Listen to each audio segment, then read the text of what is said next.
I think a lot of the time we feel like we're stuck in life. Mm-hmm. And it's not that we're necessarily stuck. It's even worse. It's that we're in bondage. Yeah. We're in bondage to decisions that we made in a previous season that we're unwilling to change based off of being uncomfortable or the perception or all of those things, but you're really in bondage to a decision that you made for a reason in a specific season. That season and the reason has changed, but you didn't change.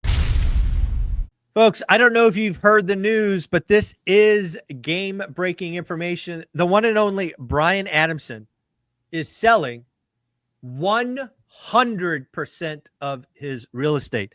Does this mean it's a time that all of us should sell? Does this mean that he's gonna, thinks a crash is coming like all of the doomers? I honestly have no idea. I heard this 2 seconds ago, just like you. So, all right, Brian, you're on a real estate channel called One Rental at a Time, and you just dropped a bomb saying you're going to sell all of your real estate. So, what's going on? What are we doing? So just to give more context, right? Mike and I haven't talked in 6 weeks ish, probably, now, yeah, right? Yeah, between probably. traveling, where we've been and whatnot. So we literally backstage, and Mike was like, "Yeah, maybe we should talk about the stock market and this and that." I said, "Why don't we just talk about I'm selling all my real estate?" Yeah, let's talk about that. Yeah, let's talk about that. Record. Yeah, so no, this is not some knee-jerk reaction. This is not emotional response to where the economy is. This is got everything to do with me personally, right? Okay. So I've realized in recent years, and in recent months, more specifically, that I want to continue to buy real estate, but in a different way, Okay. right? When I first started in 2006, everything I bought, my first 3 properties were mortgages. Sure. Then the market correction happened, didn't see that coming, had no idea what all of that meant. But during the contraction, I picked up close to 20 properties from 2008 to 10, cash, right? Mm-hmm. Obviously, the market was such that you could pick things up a lot less. But I remember the peace I had in that portfolio. Did I not plan for a bunch of stuff? Did I not have the education and all the various things to plan accordingly, or even to do the right due diligence on the front end of buying a lot of those assets? So that was my challenge with that previous portfolio. But I remember the peace of having that portfolio with no debt service on it. Yep. Okay. Then I go out and then I buy, 120 units, all the leverage, great equity positions, by the way. We bought everything pretty conservatively. But, I get online almost 6 years ago, a little over 6 years ago. We generate over $5 million in revenue online in 6 years, which showed me a skill set that I didn't realize that I had, right? Being in corporate America, making $100,000 a year and getting online, making $1 million a year, like didn't know that existed. Didn't know that I had that capacity. Right. Don't get me wrong, there's been investments in myself and developing more skill and acumen and all of that over time. But the point is, I now have a certain level of skill that positions me to always make money. And there's no cap to the amount of money I can make based on the skill set that I've developed over time. So I've learned the ability, and I'm gonna say this tongue in cheek, but to make money easier, right? In larger quantities, to give me more capacity to kind of build this life that I want in any way that I want it. Right. Okay. So as a part of the evaluation process, I realized I want to build a new portfolio, but debt free again, because going out, getting $3, $4, $5 million in debt to make the money that it produces on a monthly basis, and getting caught in debt cycles, and so back to scripture, right? Our previous series has been about scripture. So Proverbs 22:7, just as the rich rules the poor, so the borrower is servant to the lender, right? Scripture. And I'm not telling everybody go out and live debt free. That's not my story to you. That's not my conversation to you. But at 41 and the quality of life that I desire for myself, the juice ain't worth the squeeze no more. There's no reason for me because I can go out and produce money in large quantities, I could take that cash and just buy things free and clear again. I don't need to go lever up. Like I don't need to go to 10,000 doors. I don't, and anything that I want to buy, I could just go create the money to buy it.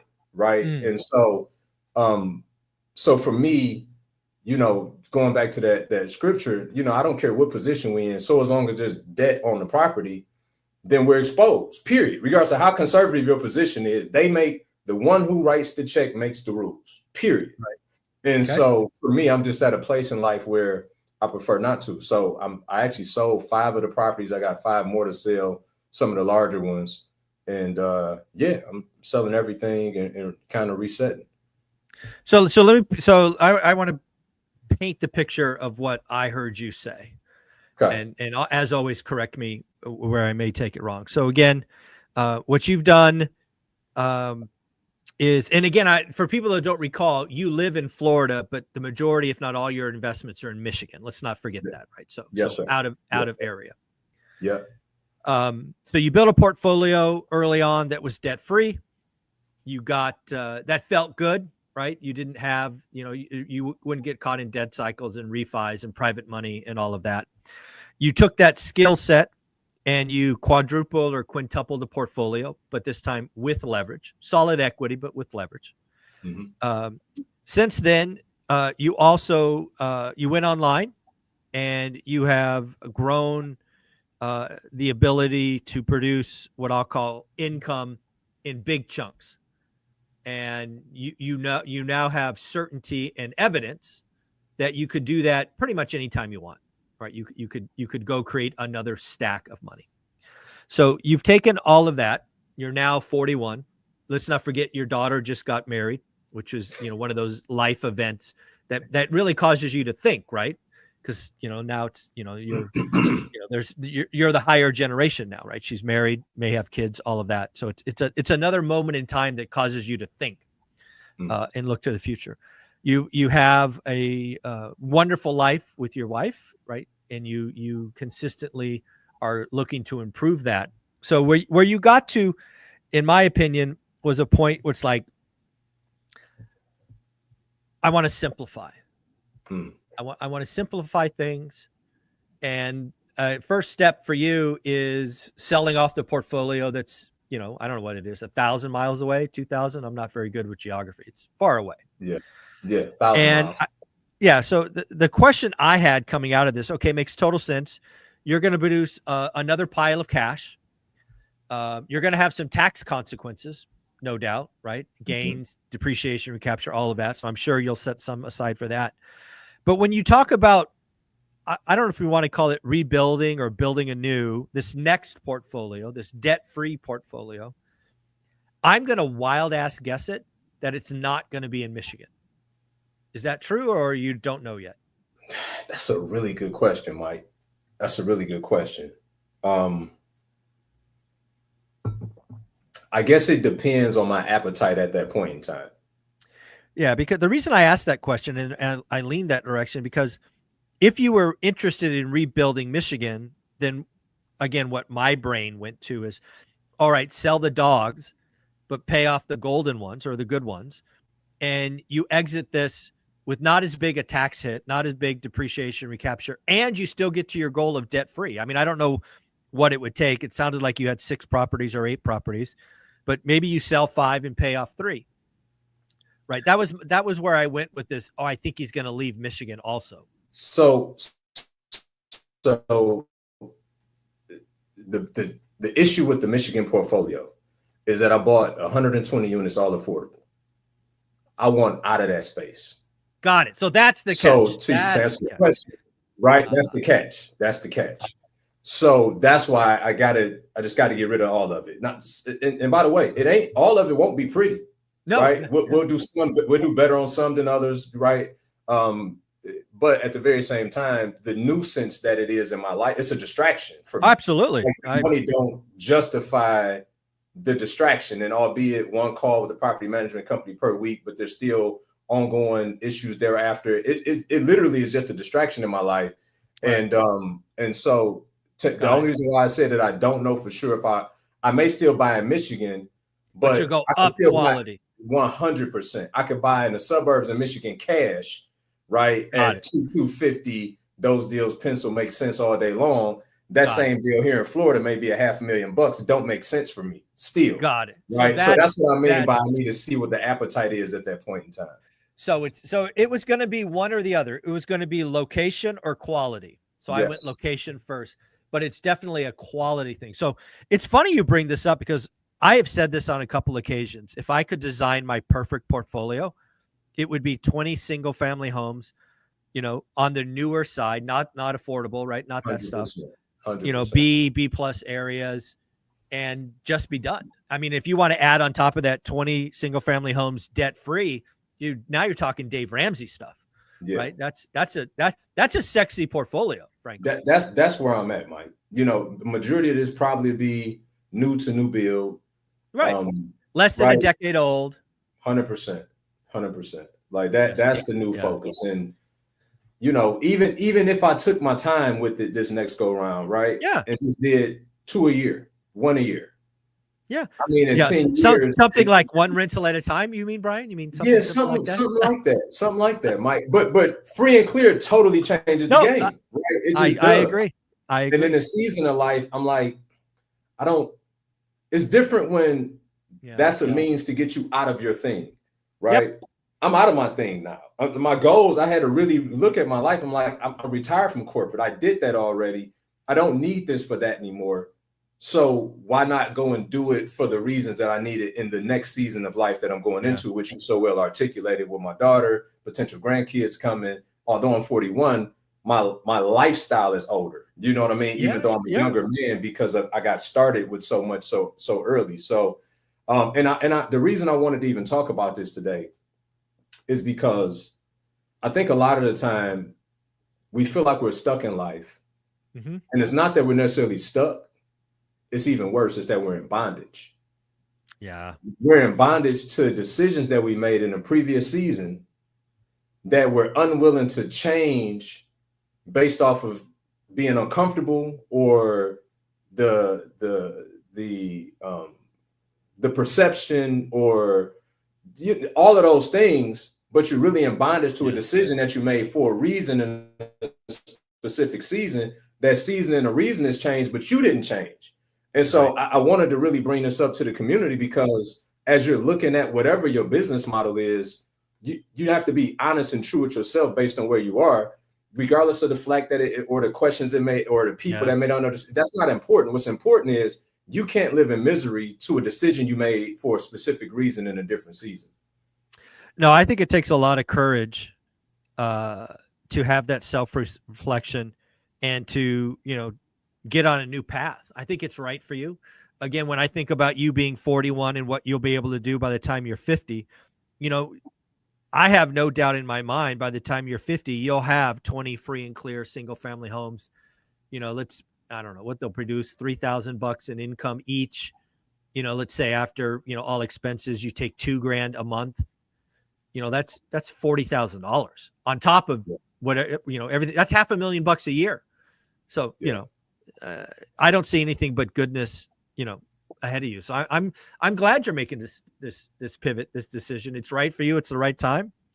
And I'm going to be looking forward to watching you grow. Yeah, man. I appreciate that, bro. Appreciate it. So what would be your closing thoughts for folks? Are you telling everybody out there to sell everything and just go buy new construction? What are you telling everyone out there that's watching you? The first thing I'm telling everyone is never make an emotional knee-jerk reaction to nothing. Yeah. This is supposed to be Black Monday, Patrick Day, right? Everybody's been participating.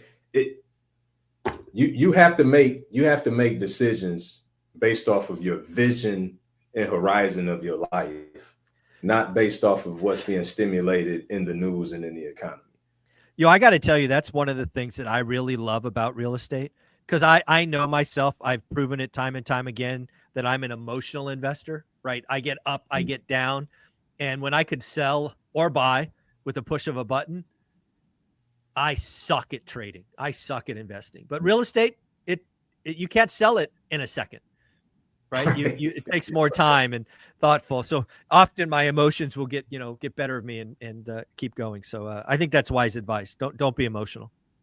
For sure. For sure. And the other piece I would say, you know, you will hear some people, I know many of you out there, because I've seen the questions in the comments before.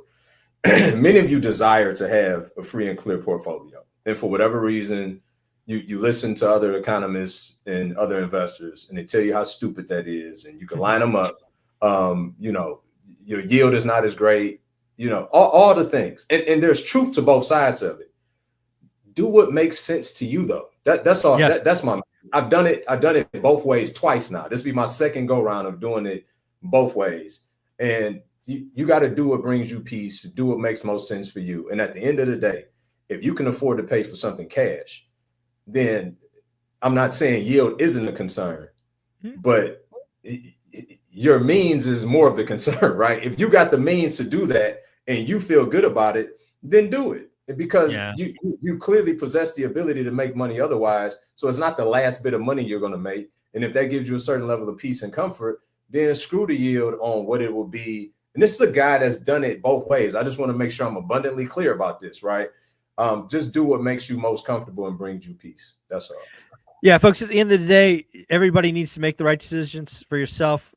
For some of you out there that have the ability to produce piles of income, whether it be online, your job, stocks, whatever it is, you know, there's nothing wrong with sticking that in a free and clear property, kind of a asset preservation.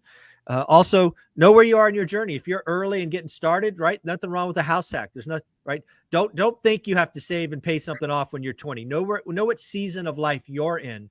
Brian's, you know, at a point in time where he's really changing seasons, and it's going to be fun to watch and grow and watch how he does this. And I know one thing for sure. He could change his opinion, right? The market could change and he'll change his opinion again. So that's all good. Brian, where can people find you? Brian Adamson official, all platforms. Appreciate you, bro. All right, buddy. Take care. Nice to catch up. Yes, always.